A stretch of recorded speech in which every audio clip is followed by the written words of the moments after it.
সেহরি, তারাবি এবং হচ্ছে ইফতার। হ্যাঁ, খুবই গুরুত্বপূর্ণ তিনটা ইংরেজি শব্দ। রোজা মাসে আমাদের এই তিনটা শব্দ খুবই লাগে এবং আমরা সবাই এর সঙ্গে পরিচিত। তো চলুন প্রথমে আমরা দেখে নেই সেহরি। সেহরির ইংরেজিটি কি? সেহরি, এইখানে সেহরি এর ইংরেজি হচ্ছে প্রি ডাউন মিল। প্রি ডাউন মিল অর্থাৎ আমরা যেটা ভোরে যে খাবারটা খাই সেটাকে বলা হয় সেহরি। রোজার দিনে খেলে সেটা সেহরি। ইংলিশে বলা হয় প্রি ডাউন মিল, অর্থাৎ প্রি ডাউন মিল, এটার অর্থ হচ্ছে সেহরি।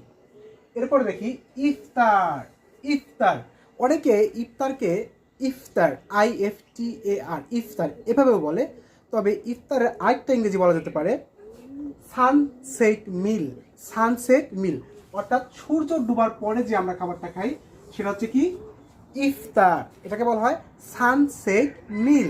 ওকে, এরপর আমরা দেখি তারাবি।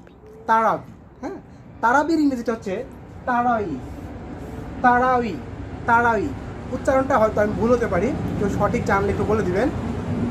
তো তারাবির ইংরেজি হচ্ছে তারাউই, অর্থাৎ এইটা। উচ্চারণে যদি আমার ভুল হয় প্লিজ কেউ একটু ঠিক করে দিবেন। আমরা এটাই জানি যে তারাবি ইংরেজি হচ্ছে তারাউই। তো খুবই গুরুত্বপূর্ণ তিনটে ইংরেজি শব্দ, সেহরি, ইফতার এবং